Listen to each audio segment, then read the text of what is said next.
আমি আপনাদের খেদমতে একটা কথা বলি, আমাদের এখানে আঞ্জুমান জেনারেল সেক্রেটারি মহোদয় আছেন, ফিনান্স সেক্রেটারি মহোদয় আছেন, ওনাদের সামনে নিয়ে আমি বলতেছি যে আমাদের এখানে যে পীরে বাঙ্গাল হুজুর কাবলা সৈয়দ মুর্শিদ আল্লামা সৈয়দ মোহাম্মদ সাহেব হুজুর কাবলা তশরিফ এনেছিলেন। উনি ওনাদেরকে ডেকে বলেছেন যে আমরা যে মোস্তফা জানে রহমত পেলাক ও সালাম, এটার মধ্যে আমরা সালামের মধ্যে আমাদের হুজুর কাবলা এবং বানিয়া জামিয়া হুজুর কাবলা চরবি হুজুর কাবলাকে আমরা সালাম দিই, সাথে সাথে বর্তমান হুজুর কাবলা এবং পীরে বাঙ্গাল হুজুর কাবলাকে সালাম দিই। তখন পীরে বাঙ্গাল হুজুর কাবলা ওটা আমেরিকা সফরকালও বলেছিলেন।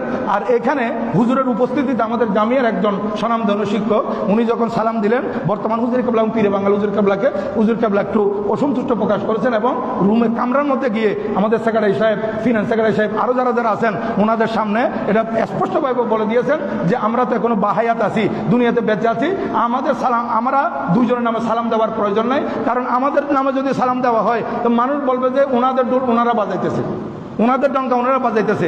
এই জন্য হুজুর কাবলা নিষেধ করে দিয়েছেন যে হুজুর কাবলার নামে, বর্তমান হুজুর কাবলা এবং পিসা হুজুর কাবলার নামে সালাম দেওয়ার ব্যাপারে নিষেধ করেছেন হুজুর কাবলা।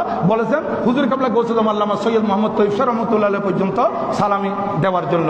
এই কারণে হুজুর কাবলা যখন নির্দেশ দিয়েছেন, আমাদের পীর মুর্শিদও যখন এইভাবে নির্দেশ দিয়েছেন, এখানে যদি আমরা বলি সামনে দেওয়ার জন্য নিষেধ করেছেন, পিছিয়ে দিলে কোনো সমস্যা নেই, এরকম আমাদের বলার কোনো সুযোগ নাই। এই জন্য আমি আপনাদের খেদমতে বলি, আজকে প্রায় 3-4 জুমা থেকে আমি তো ছিলাম না, আমাকে ফিনান্স সেক্রেটারি বলেছেন, সেক্রেটারি সাহেব বলেছেন যেটা আমার পীরে বাঙ্গাল হুজুর কাবলার নির্দেশ, আমরা আপাতত দুজন হুজুর কাবলার সালামি স্টপ রাখবো, এটা হুজুর কাবলার নির্দেশ দিয়েছেন। আমরা হুজুর কাবলা আল্লামা সৈয়দ মোহাম্মদ তৈয়ব শাহ হুজুর কাবলা পর্যন্ত আমরা সালাম দেবো, যেহেতু এটা আমাদের পীরের হুকুম।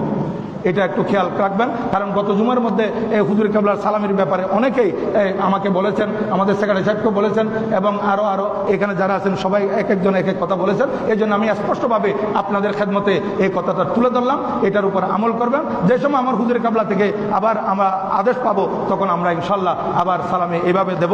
এখন আপাতত আমরা হুজুর কাবলা আল্লামা সৈয়দ মোহাম্মদ তৈয়ব শাহ হুজুর কাবলা পর্যন্ত সালামি প্রদান করব। আল্লাহ পাক সুবহানাহু ওয়া তাআলা আমাদের পীর মুর্শিদের হুকুম আমাদেরকে অক্ষর অক্ষরে পালন করার তৌফিক দান করুন, আমিন।